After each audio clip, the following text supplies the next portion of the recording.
वंदितु सौवसिद्धे ध्रुवमचल मनोवमं गदिं पत्ते वोच्छामि समय पाहुड मिनमो सुध केवली भणिदम् नमः साराय स्वानुभूत्या चकासते चिस्वभावाय भावाय सर्वभावांतरच्छिदे।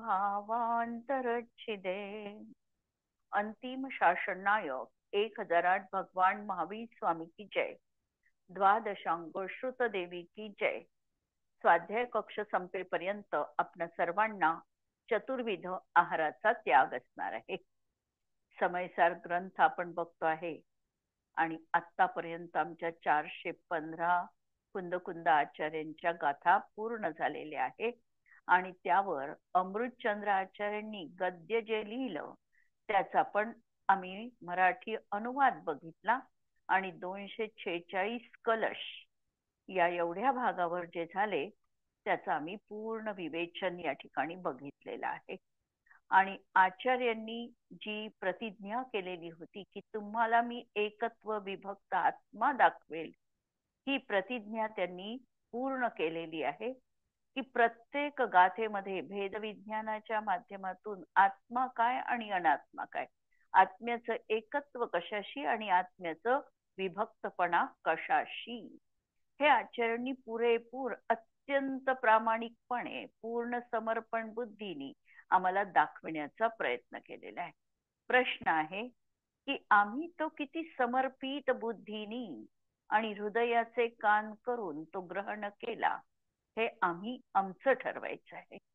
आणि आचार्यांनी जसं पहिल्यांदा सांगितलं की तू तत्व कौतूहली बन, आम्हाला खरंच अंतरंगामध्ये जिज्ञासा उत्पन्न व्हायला पाहिजे की मी कोण आहे आणि मला माझ्या प्रश्नाचं उत्तर माझंच मला शोधायचंय, मला कुठलंही दुसरं रेडीमेड उत्तर नको आहे, माझा शोध मला घ्यायचा आहे, मी कोण आहे हा प्रश्न, एवढी त्या उत्तराची अनिवार्य ओढ जीवनात असली पाहिजे की मला आजच्या दिवसात सामायिकाला बसल्यानंतर मला आत्मप्रतीती व्हायलाच पाहिजे हा दृढ संकल्प करून जर आम्ही आमच्या सामायिकाची आमच्या दिवसाची जर सुरुवात केली तर नक्कीच आम्हाला अशा प्रकारे आत्मोपलब्धी जीवनामध्ये निश्चितपणे होऊ शकतो।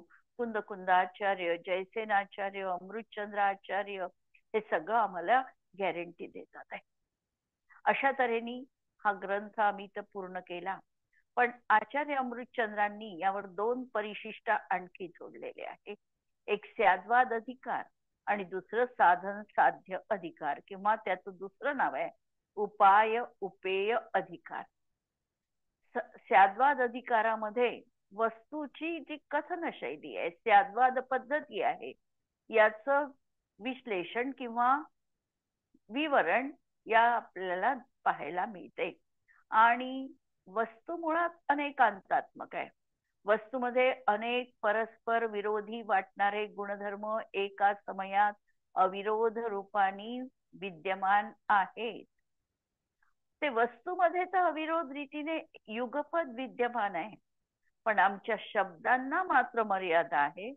आम्ही शब्द एकदम सांगू शकत नाही, आम्ही प्रत्येक धर्म वेगवेगळं सांगू शकतो। एक सांगितला तर दुसरा आम्हाला सांगता येत नाही, म्हणून एकाला मुख्यता आणि दुसऱ्याला गौणपणा असा कथन पद्धती ज्या ठिकाणी वापरली जाते ती स्याद्वाद पद्धती, ती कथन शैली, यालाच म्हणायचं स्याद्वाद। तत्वार्थ सूत्रामध्ये उमास्वामी आचार्यांनी सूत्र ठेवलं की एकाला मुख्य करा आणि दुसऱ्याला गौण करा। अर्पिता नर्पत सिद्धे, हे अर्पित आणि अनर्पित, एक अर्पित आहे म्हणजे मुख्य आहे आणि दुसरं अनर्पित आहे, गौण आहे। गौण आहे पण त्याचं निराकरण केलं नाही, ते वस्तूत नाहीच असं म्हटलेलं नाही। जसं एखाद्या वेळेला एखाद्या मुलीला ती आई म्हणते, तर आई म्हणत असताना त्याची मुख्यता आहे, पण त्याच वेळेला ती कुणाची तरी बहीण आहे, कुणाची भाची आहे, तर हे सगळं बाकीचं त्यावेळेला गौण आहे. एक मुख्य म्हणून अशी जी कथन शैली आहे, कथन पद्धती आहे, या पद्धतीला म्हणायचं स्याद्वाद. आणि आचार्य अमृतचंद्रांनी हे स्याद्वाद अधिकार जोडून हा स्याद्वाद कसा लावायचा, वस्तू कशी बघायची, हे या ठिकाणी विशेष रीतीने सांगितलेले आहे. वस्तूमध्ये परस्पर विरोधी वाटणाऱ्या ज्या गुणधर्मांच्या जोड्या आहेत त्या स्याद्वाद पद्धतीमध्ये कशा निर्दोष आहे, कशा योग्य रीतीने बसतात, हे या ठिकाणी आम्हाला बघायचं आहे. आणि म्हणून आम्ही आता परिशिष्ट सुरू करतोय. 247 नंबरचा आचार्यांचा पहिला कलश आहे. त्याच्या आधी जी मराठी टीका लिहिलेली आहे ती पहा. आतापर्यंत येथे टीकाकार अमृतचंद्र आचार्यांनी भगवत कुंद आचार्यांच्या मूळ 415 गाथांचं विवेचन केलं. या टीकेमध्ये कलश रूप आणि सूचनिका रूप 246 श्लोक म्हणजे काव्य सांगितलेली आहे, ज्याला कलश म्हटलेला आहे. टीकाकार आचार्य आता विचार करतात की ग्रंथामध्ये ज्ञानाच्या प्रधानतेने आत्म्याला ज्ञान मात्र म्हटलेले आहे.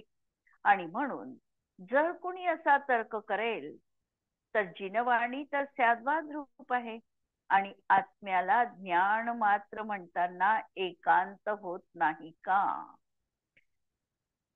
स्याद्वाद सिद्धांताशी विरोध येत नाही का? तसे ज्ञान मात्र एकाच आत्म्यामध्ये उपाय तत्व आणि उपेय तत्व कसे काय घडतात? उपाय म्हणजे साधन आणि उपेय म्हणजे साध्य, किंवा उपाय म्हणजे मोक्ष मार्ग आणि उपेय म्हणजे मोक्ष. हे एका आत्मतत्वामध्ये हे कसं काय घटित होतात, अशा तर्काच्या निरसनाकरता आचार्य टीकाकार अमृतचंद्र सर्व विशुद्ध अधिकाराच्या अंती परिशिष्ट रूपाने काही विवेचन करणार आहे. प्रारंभी प्रस्तुत विवेचनाची प्रतिज्ञा श्लोक रूपाने करतात. काय आचार्यांना सांगायचं आहे हे त्यांनी श्लोकामध्ये निबद्ध करून सांगितलेलं आहे. कलश 247 नंबरचा. अत्र स्याद्वाद शुद्ध्यर्थम वस्तुतत्व व्यवस्थितिः उपायोपेय भावश्च मनाग भूयोपि चिंत्यते. स्याद्वादाच्या शुद्धीकरता कुठे कुठे हा शब्द आलाय?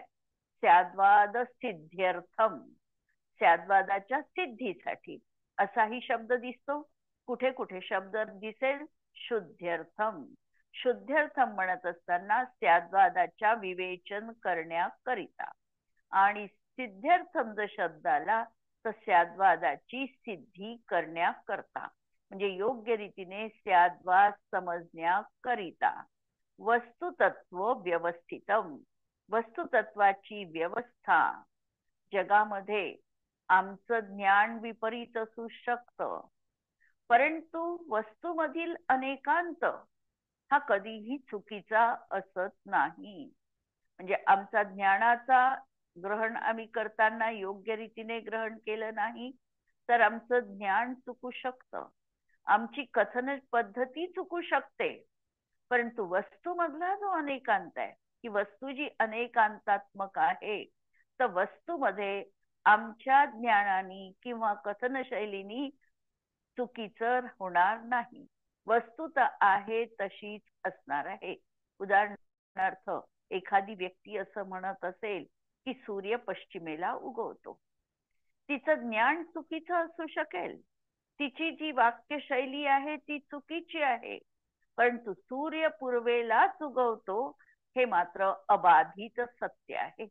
म्हणजे जे वस्तुतत्व आहे, वस्तुतत्वामध्ये कधीही कोणतीही चूक नाही. वस्तुतत्व आपल्या मर्यादेमध्ये सहजतेला धरून आहे. आमच्या मान्यतेनुसार वस्तुतत्वामध्ये काहीही कमी अधिक होणार नाही. वस्तूचं जे ओरिजिनल स्वरूप आहे ते तसच्या तसं अबाधित कायम राहणार आहे. एखादा व्यक्ती म्हणेल की वस्तू ही नष्ट होते, पण जर वस्तुस्थिती पाहिली तर वस्तू कोणतीही कधीही जगातून नष्ट होत नाही. ती अनादी अनंत आहे. तिच्या अवस्था बदलतील, एका अवस्थेतून ती दुसऱ्या अवस्थेत जाईल, पण वस्तू समूह नष्ट झाली असं कधीही दिसणार नाही. कोणतीही वस्तू डोळ्यासमोर आणा आणि पहा ती नष्ट होते का. समजा आम्ही म्हटलं की पाणी आहे, पाणी उकळलं तर पाणी नाश झालं. आम्ही सकृत दर्शनी पाणी नष्ट झालं असं बोलतो, परंतु पाणी पाणी रूपाने राहिलं नाही. त्याची वाफ बनलेली आहे आणि ती ढग म्हणून तयार झालेली आहे. म्हणजे नाश झाला असं काहीही होत नाही. एखादी पेपर आम्ही जाळला, पुस्तक जाळला गेलं, तर पुस्तक रूपाने त्याची जी पर्याय होती ती पर्याय बदललेली आहे, परंतु समूह जे द्रव्य आहे राख रूपाने तिथे उत्पाद आहेत. म्हणून वस्तूचा समूह नाश कधीही होत नाही. अवस्था बदलतील, परंतु मूळ द्रव्य मात्र अनादी निधन आहे. आमच्या कथनानी समजा आम्ही म्हटलं वस्तू नाश पावली, आमच्या कथनाने तिचं अस्तित्व संपणार नाही. ही वस्तुस्थिती योग्य रीतीने आम्हाला अनेकांताच्या माध्यमातून या ठिकाणी आचार्यांनी दाखविलेली आहे. म्हणून सांगितलं की वस्तुतत्वाच्या निरूपणासाठी, स्याद्वाद शुद्धीसाठी किंवा स्याद्वाद सिद्धी करण्यासाठी या ठिकाणी हे परिशिष्ट आचार्यांनी जोडलेलं आहे. आणि उपाय उपेय भावाचा, उपाय काय आणि उपेय काय. रत्नत्रय हे उपाय तत्व आहे आणि मोक्ष हे उपेय तत्व आहे, किंवा सम्यक दर्शन ज्ञान चारित्र हे उपाय तत्व आहे आणि मोक्ष हे आमचं उपेय तत्व आहे, साध्य तत्व आहे. याचं विश्लेषण आचार्य करणार आहेत. भावार्थ पहा. वस्तूचे स्वरूप सामान्य विशेषात्मक. त्याच्यामध्ये जर आम्ही विरोधी गुणधर्म जर जोडले आणि वस्तू पाहिली तर आम्हाला वस्तू नित्यात्मक आहे. नित्यपणा म्हणजे सामान्यपणा. एक धारा आम्ही पाहिली आणि दुसरी धारा आम्ही पाहिली अनित्यपणेची. अनित्यपणा पाहत असताना आदल्या समयात जे काही होतं तशी वस्तू राहिली नाही, दुसऱ्या रूपाने झालेली आहे. हा त्याच्यामधला विशेषपणा.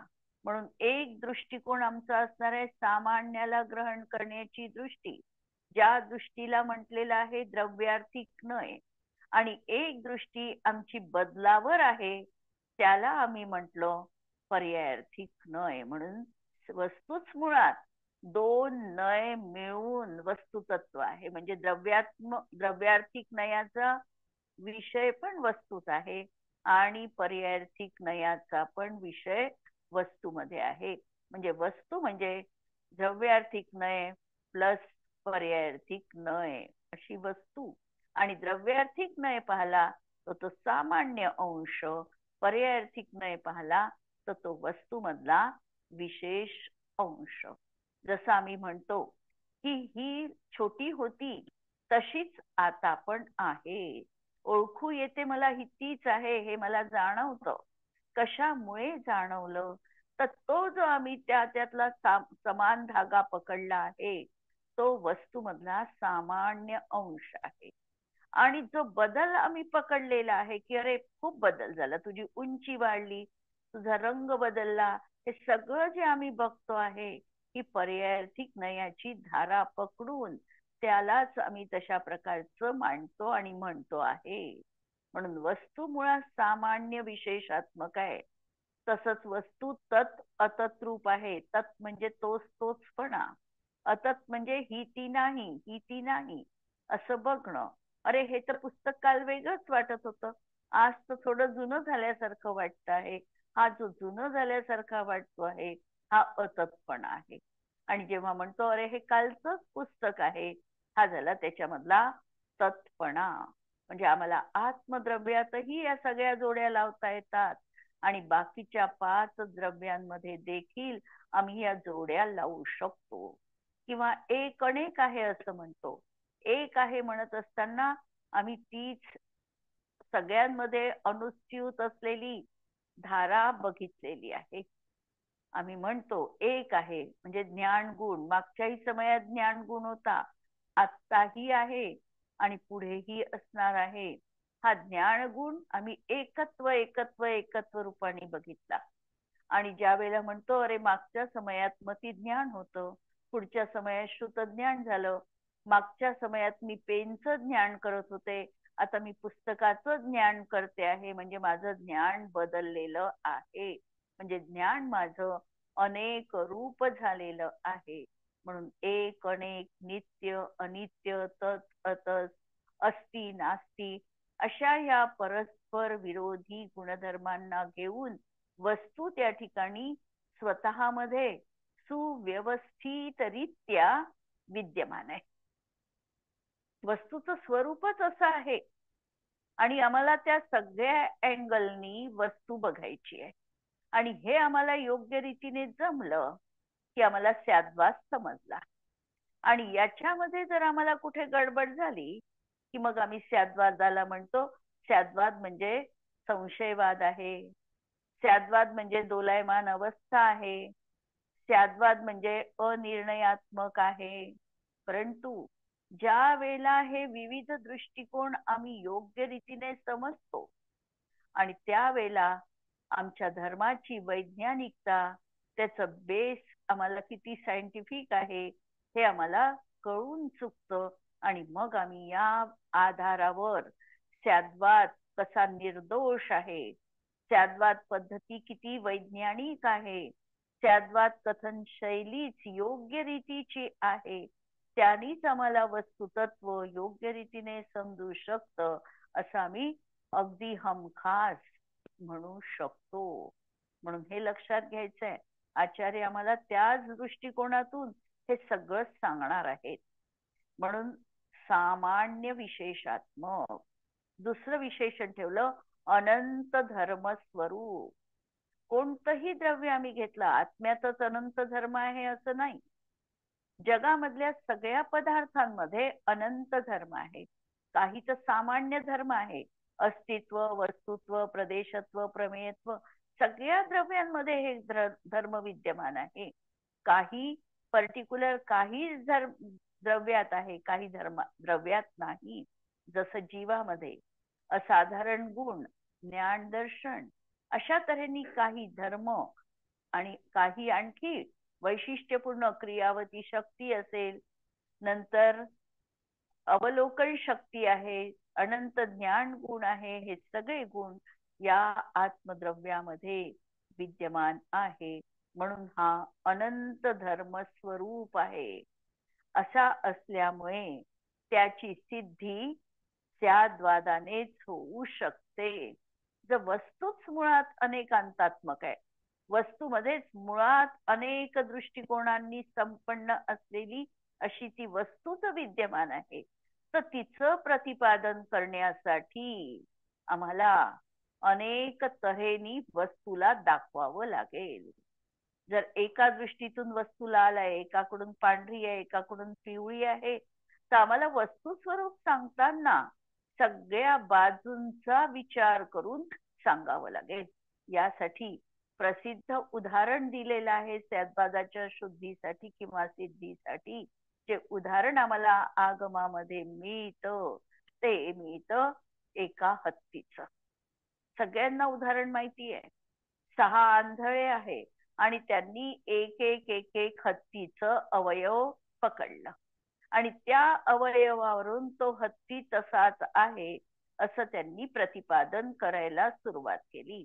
ज्यांनी कान पकडलेले होते तो म्हणायला लागला हत्ती सुपासारखा आहे. ज्यांनी पाठ पकडलेली होती तो म्हणायला लागला हत्ती भिंतीसारखा आहे. ज्यांनी शेपटी पकडली तो म्हणायला लागला दोरीसारखा आहे. ज्यांनी पाय पकडले तो खंब्यासारखा आहे. वेगवेगळ्या तऱ्हेने त्याचं निरूपण ते करायला लागले आणि प्रत्येक जण म्हणायला लागला की आमचीच बाजू सत्य आहे. आणि अशामध्ये एक डोळस व्यक्ती त्याचा आला आणि त्यांना सांगितलं की सगळ्यांचं म्हणणं बरोबर आहे. तुम्ही एक एक अँगलनी बघितलं त्या त्या दृष्टिकोनातून तो तसाच आहे आणि सगळं मिळून जे असणार आहे ते वस्तुतत्व आहे. तर अशा तऱ्हेने ही सिद्धी पुरुषार्थ सिद्धी उपायामध्ये आचार्य अमृतचंद्रांनी दुसऱ्याच श्लोकामध्ये केलेली आहे. तर अशा तऱ्हेने स्याद्वाद हा सिद्ध करण्याचा प्रयत्न झालेला आहे आणि स्याद्वादाची सिद्धी पण झालेली आहे. म्हणून यामध्ये स्याद्वादाची शुद्धता, शुद्धता म्हणजे प्रामाणिक आहे, सत्य आहे, निर्दोष आहे, निर्मल आहे आणि अद्वितीय आहे. याला कुणी चॅलेंज देऊ शकत नाही की हे तुमचं म्हणणं खोटं आहे असं कुणीही म्हणू शकत नाही. कारण वस्तूमध्येच मुळात वेगवेगळे अँगल आहे. वस्तूच मुळात अद्वितीय आहे. प्रत्येक वस्तू स्वतःमध्ये युनिक आहे. एकासारखी दुसरी वस्तू नाही किंवा एकासारखं दुसरं काहीही नाही. जरी समान सत्तेने आम्ही म्हणतो सगळे जीव समान आहे, तरी देखील प्रत्येक जीवाचं अस्तित्व हे वेगवेगळं वेगवेगळं असणार आहे. या दृष्टीतून प्रत्येक द्रव्य अद्वितीय आहे. प्रत्येक द्रव्य जर स्वभावाने पाहिलं तर निर्मल आहे. चार द्रव्याबद्दल तर बोलायलाच नको. धर्म अधर्म आकाश काल ही द्रव्य तर अगदी त्या ठिकाणी शुद्धच रूपाची आहे. प्रश्न येतो जीव आणि पुद्गलाचा. तर स्वभाव दृष्टीने पाहिलं तर जीवही शुद्ध आहे आणि पुद्गलही स्वभाव दृष्टीने पाहिलं तर शुद्ध आहे. म्हणून निर्मल आहे, निर्दोष आहे, याच्यामध्ये कुठलाही दोष नाही, सत्य आहे. वस्तुतत्व जे आहे ते इदम एव ईदृशम एव तत्वम न अन्यथा. जे जिनेंद्र भगवंतांनी सांगितलेली वस्तुव्यवस्था आहे ती तशीच आहे. कारण जिनेंद्र भगवान हे सर्वज्ञ आहे आणि जे सर्वज्ञ आहे त्यांनी सर्व द्रव्यांना जाणलेलं आहे आणि ते दुसऱ्या दृष्टीतून वितरागी पण आहे. म्हणून त्यांचं माप एकीकडे झुकणार नाही. म्हणून वितरागींनी आणि सर्वज्ञांनी जे सांगितलं ते सत्य आणि सत्यच सांगणार आहे. म्हणून तत्व हे असंच आणि अशाच प्रकारचं आहे. इदम एव ईदृशम एव असं हे सत्य आणि प्रामाणिक. त्याच्यामध्ये कुठेही एकमेक भेसळ नाही.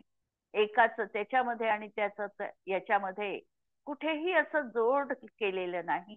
जे आहे ते त्या अँगलनी जर बघितलं तर त्या दृष्टीतून ते प्रमाण रूपच असणार आहे. अशा तऱ्हेने ही स्याद्वादाची शुद्धता म्हणा, सिद्धी म्हणा किंवा त्याचं निरूपण म्हणा हे आचार्यांनी केलेलं आहे. आणि सिद्ध करण्यासाठी या परिशिष्टामध्ये वस्तू स्वरूपाचा विचार करण्यात येतो. आतापर्यंतही वस्तुतत्वाचा विचार झालेला आहे, पण कुठे ना कुठे आचार्यांच्या मनात शंका होती की आत्मा ज्ञान मात्र आहे असं म्हणताना केवळ ज्ञान मात्र जर त्यांनी ग्रहण केलं तर, आणि म्हणून त्यांना समजून सांगण्यासाठी किंवा त्यांनी विरुद्ध आशय पकडू नये या दृष्टीसाठी परत त्यांना असं वाटलं की आणखी आपण याच्यामध्ये जीवांची मजबूती श्रद्धा बळकट व्हावी म्हणून आम्हाला हे परिशिष्ट रूपाने सांगणं गरजेचं आहे. येथे हेही दिग्दर्शन करण्यात येईल की आत्म्याला ज्ञान मात्र म्हटले असताना स्याद्वादाशी विरोध येत नाही. का विरोध येत नाही स्याद्वादाची? वस्तू तर मुळात अनेकांतात्मक आहे. म्हणजे अनेक धर्मवस्तूमध्ये युगपद विद्यमान आहे आणि तरीही त्या आत्मवस्तूला केवळ ज्ञान मात्र असं म्हणतात आहे. पण याचा अर्थ केवळ ज्ञान मात्र म्हणत असताना अनंत धर्मांमधला किंवा अनंत गुणांमधला एक ज्ञानगुण आचार्यांना वेगळा सांगायचा नाही. ज्ञान मात्र म्हणत असताना अनंत गुणधर्म ज्यामध्ये गर्भित आहे अशी आत्मवस्तूच आचार्यांना दाखवायची आहे. फक्त दाखवताना त्यांनी ज्ञानाचं माध्यम घेतलेलं आहे. कोणतं तरी एक माध्यम घेणं गरजेचं होतं. आणि म्हणून त्यांनी ज्ञानमुखानी म्हणजे ज्या आत्मद्रव्यामध्ये अनंत धर्म विद्यमान आहे त्या आत्म्याला एका विशिष्ट धर्मानी संबोधित करून त्याला ज्ञान मात्र म्हटलेलं आहे. उदाहरण पाहू शकता की एखाद्या घरामध्ये खूप मोठं घर आहे, संयुक्त कुटुंब पद्धतीचं घर आहे आणि त्या घरामध्ये समजा कल्पना करा 50 जण राहत आहे. आता 50 जण राहत आहे. 50 जणांना आम्ही वेगवेगळं न संबोधता त्या कुटुंबाचा जो मुख्य आहे त्या मुख्य व्यक्तीच्या नावानी ते घर आहे असं व्यवहारामध्ये आम्ही बोलतो. 50 जणांची वेगळी नावं आम्ही सांगत नाही. हे घर कुणाचं असं म्हटलं तर कुटुंब प्रमुखाच्या नावानी ते घर चालतं. याचा अर्थ त्या घरामध्ये जरी 50 जण राहतात तरी त्या 50 जणांचं प्रतिनिधित्व करणारी ती एक व्यक्ती आहे.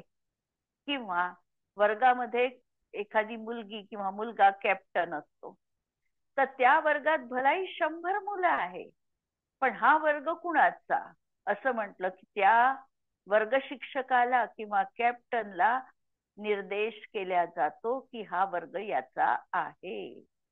त्याप्रमाणे आत्मा ज्ञान मात्र आहे असं म्हणत असताना देखील हा ज्ञानभूत त्या अनंत गुणांचं रिप्रेझेंटेटिव्ह आहे, प्रतिनिधी आहे. आणि त्या प्रतिनिधीच्या माध्यमातून आम्ही ते पूर्ण आत्मद्रव्य ग्रहण करणार आहोत. उदाहरण लक्षात ठेवा, दोन्ही उदाहरणं अत्यंत समजण्यासाठी सोपी. म्हणून असा वस्तुतत्वाचा विचार करण्यात येतो. ज्ञान मात्र म्हटल्यानाही स्याद्वादाशी विरोध येत नाही. तसेच एकाच ज्ञान तत्वामध्ये साधकपणा आणि साध्यपणा सिद्ध करण्यासाठी ज्ञानाच्या उपाय उपेय भावाचा साध्य साधन भावाचाही येथे परिशिष्टामध्ये विचार करण्यात येईल. दोन परिशिष्ट आचार्यांनी जोडले. पहिला जोडला स्याद्वाद अधिकार आणि दुसरं परिशिष्ट जोडलं उपाय उपेय भाव किंवा साध्य साधन भाव. याच्यामध्ये एकच आत्मा आहे पण त्या एकाच आत्म्याला तुम्ही साधन पण म्हणता आणि त्याला साध्य पण म्हणता. हे कसं काय युक्तिसंगत आहे हे पटवून देण्याचं कार्य या ठिकाणी आचार्यांनी केलेलं आहे. प्रथमतः वस्तू स्वरूपाच्या विचाराने स्याद्वादाची सिद्धी करतात. टीका आम्हाला पाहायची आहे आणि नंतर आम्ही त्याच्यावर वेगळ्या अँगलनी परत समजून पण घेऊ. स्याद्वाद हे संपूर्ण वस्तूच्या स्वरूपाची सिद्धी करणारे अर्हस सर्वज्ञ प्रभूचे निराबाध अमोघ शासन आहे. अत्यंत महत्वाचं वाक्य आहे की स्याद्वाद कसा आहे. कुणी याला संशयवाद म्हटला, कुणी बिनबुडाचा आहे स्याद्वाद असा आरोप केला. कुणाला या स्याद्वादाची अशी महती कळली नाही. वेगवेगळ्या दार्शनिकांनी जरी या स्याद्वादावर आक्षेप घेतले असले तरी देखील स्याद्वाद मुळात कसा आहे तर स्याद्वाद आहे स्वरूपाची सिद्धी करणारा. वस्तुतत्व मुळात अनेकांतात्मक आहे. या अनेकांतात्मक वस्तुतत्वाची सिद्धी करण्याची कथन पद्धती देखील अनेकांतात्मक म्हणजे स्याद्वादमय असली पाहिजे आणि म्हणून वस्तू स्वरूपाची या स्याद्वादाने सिद्धी होते. आता हे कुणी सांगितलं आम्हाला तत्वज्ञान आमच्यापर्यंत कुठून आलं तर हे अर्हत सर्वज्ञ प्रभू याचे जे आम्हाला स्याद्वादाचा जो उपदेश आहे हा कुणाच्या माध्यमातून आमच्याकडे पोचला. हा तर स्याद्वाद शासन हे अनादी अनंत असं शासन आहे. याला कधीही कुणीही कोणत्याही प्रकारे बाधा उपस्थित करू शकत नाही असं निराबाध शासन आहे. परंतु या चतुर्थ काळामध्ये याची तीर्थंकरांनी त्याची पुनरुज्जीवन केलं, ते परत निरूपण केलं आणि असं हे आमच्या जवळ अर्हंत प्रभूंच्या दिव्य देशनेतून हे स्याद्वाद पद्धती आमच्या पर्यंत पोचलेली आहे. त्यांनी जी द्रव्यश्रुताची आणि अर्थश्रुताची रचना केली, त्याच्यामध्ये अर्थश्रुताचे कर्ते तर अरहंत भगवान किंवा तीर्थंकर, आणि तीर्थंकरांची जी दिव्य ध्वनी आहे ही गणधरांनी 12 अंगामध्ये निबद्ध करून योग्य रीतीने आमच्या जवळ ती पोहोचली. हे आहे त्यांच्या पासून आमच्या पर्यंत आलेलं असं स्याद्वाद शासन, जैन शासन. म्हणून हे अरहंत सर्वज्ञ प्रभूंचे निराबाद अमोघ असं शासन आहे. सर्व पदार्थ अनेकांतात्मक, अंत म्हणजे धर्म आणि अनेक धर्मात्मक आहे असे स्याद्वाद निरूपण करतो. कारण सर्व वस्तू ज्यात अनेकांत स्वभाव रूप आहे. कारण मुळातच वस्तू अनेकांतात्मक आहे. हा वस्तूमधला अनेकांत आहे आणि त्याचं निरूपण करण्यासाठी आम्हाला देखील कथन पद्धती अनेकांतात्मक अवलंबवावी लागली आणि म्हणून या पद्धतीला म्हणायचं स्याद्वाद पद्धती. म्हणून सर्व वस्तू अनेकांतात्मक आहे असे जे स्याद्वाद कथन करतो ती असत्य कल्पना नसून जसा वस्तूचा अनेकांत स्वभाव आहे तसंच तो सांगतो. म्हणून या ठिकाणी स्याद्वाद कथन पद्धती ही असत कल्पना आहे बा. एक वेळेला तुम्ही आहे पण म्हणता, एक वेळेला नाही पण म्हणता, एक वेळेला आम्ही कथन करू शकतो म्हणतो, एक वेळेला म्हणता कथन करू शकत नाही. अशी उभयात्मक वस्तू आहे आणि उभयात्मक वस्तू नाही पण असं जे तुम्ही कथन करता ही आम्हाला सगळी असत कल्पना वाटते. असं जर कोणी म्हणेल तर त्यावर उत्तर आहे की असत कल्पना नाही, कारण आम्ही तो दृष्टिकोन वेगवेगळा लावलेला आहे. स्याद्वाद पद्धतीने आहे आणि नाही म्हणताना 2 दृष्टिकोन आम्ही वापरलेले आहे आणि त्यामुळे आमची कथन पद्धती अत्यंत निर्दोष आणि वैज्ञानिक अशी कथन पद्धती आहे. याच्यावरचा पुढचा भाग आपण उद्याला पाहू. जिनवाणी के ज्ञान ते सूझे लोकालोक, सो जिनवाणी मस्तक नमो सदा देत हो घो. नमो अरिहंताणम नमो सिद्धाणम नमो आयर्याणम नमो वज्रायाणम नमो लोये सवसाहुणम. सर्वांना जय जिनेंद्र.